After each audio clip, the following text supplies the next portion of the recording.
It is the night of January the 5th, 1942.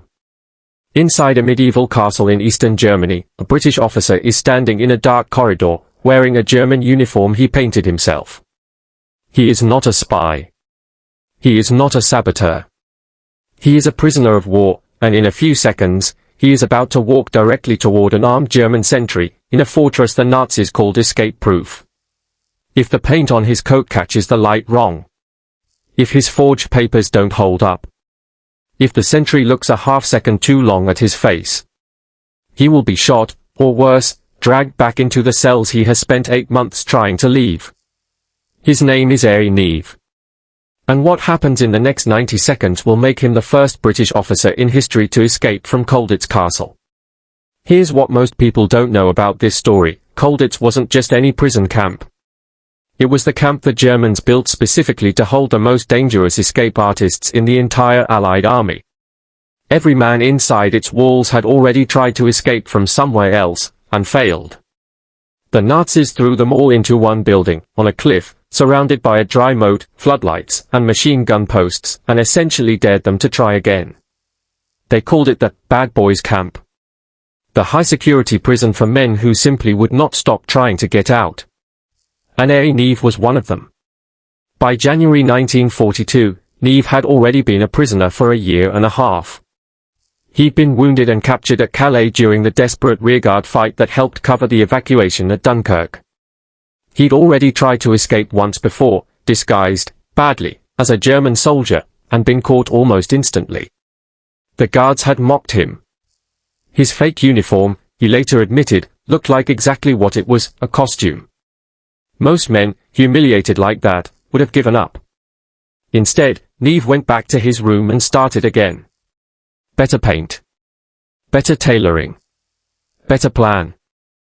What you're about to watch is the true story of how a wounded, twice-failed escaper took 6 weeks to build a German officer's uniform out of a dyed greatcoat, painted cardboard, and lino carved to look like metal insignia, and then walked, in full view of armed guards, straight out the front gate of one of the most heavily fortified prisons in Nazi Germany. This is the story of the Colditz home run, and why the Germans never saw it coming twice. To understand what Neave pulled off, you have to understand where he was standing. Colditz Castle, officially O-Flag IVC, sits on a rocky outcrop above the town of Colditz in eastern Germany, surrounded on almost every side by a sheer drop and a dry moat. The Germans didn't design it as a prison. It had been a castle for centuries, and that was exactly the point. Thick stone walls. Narrow approaches. Easy to watch, brutal to escape. When the Nazis needed somewhere to put Allied officers who kept breaking out of ordinary POW camps, Colditz was the obvious answer. Send every repeat offender to one location, guard it with an entire battalion, and let the terrain do the rest. By the time Neave arrived in May 1941, the camp held more than 500 prisoners, British, French, Dutch, Polish, nearly all of them serial escapers by reputation. Reinhold Eggers, the German security officer responsible for the camp, would later write that Colditz held some of the most persistent and inventive prisoners of the entire war. Life inside was grinding. Overcrowded rooms. Poor medical care. Long stretches of boredom broken only by roll calls and the occasional reprisal after an escape attempt. But that boredom bred something the Germans hadn't fully accounted for, hundreds of intelligent, trained officers with nothing to do but plan. Neave later wrote that he became convinced the best way out wasn't through a tunnel or over a wall. It was through the front gate, disguised as the enemy. Here's where the story becomes something closer to a heist film than a war story. Neave's first attempt, back in August 1941, had failed because the disguise wasn't good enough. So this time, he and his fellow prisoners treated the uniform like a production. Because, quite literally, it was one. Colditz prisoners ran their own theatre inside the camp, staging plays to pass the time, and the Germans allowed it, never realizing what was being built backstage. Using scrounged fabric, a dyed British greatcoat, and paint borrowed from the theatre's scenery department, Neave spent roughly 6 weeks constructing a convincing German officer's uniform. Epaulets were carved from linoleum flooring to mimic the silver braid of a German officer's rank insignia. Details were copied from guards observed at a distance, day after day, in the exercise yard. His escape partner was a Dutch lieutenant, Tony Lutien, who spoke fluent German, a critical advantage if either of them was stopped and questioned. The escape route itself relied on the theatre building. Beneath the stage, prisoners had cut a hidden trapdoor. On the night of the escape, during cover of a theatrical performance, Neave and Lutien slipped down through that trapdoor, broke through into a storeroom, and made their way down a staircase that led directly toward the camp's guardroom, the literal nerve center of the building's security. 2 more escapers followed behind them the same night, dressed the same way, hoping to slip out using the confusion of the first pair's escape. This is the moment the entire plan hinges on. Dressed as German officers, carrying forged papers, Neave and Lutien stepped out of the storeroom and directly into a corridor that led past the guardroom itself, the room where armed German soldiers were stationed around the clock. A sentry appeared.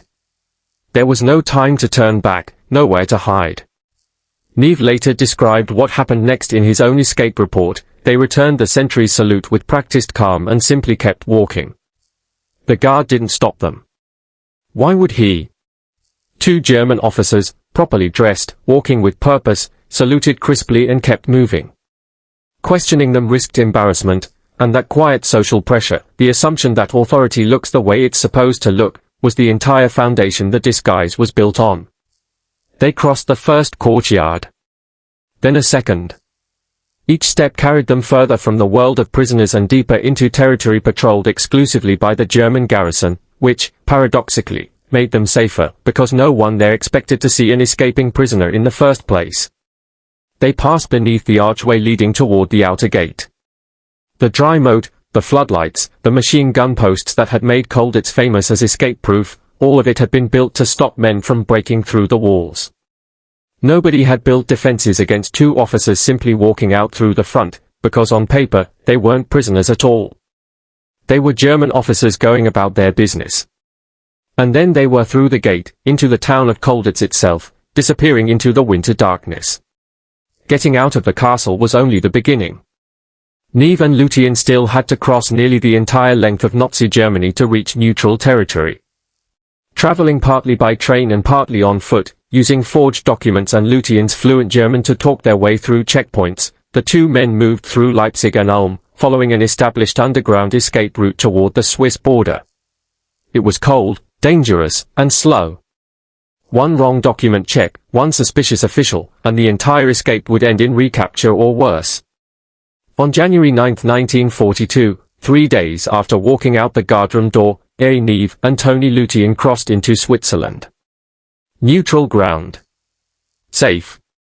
Neave had done what no other British officer at Colditz had managed before him. He had achieved a full, home run, a successful escape all the way back to Allied territory.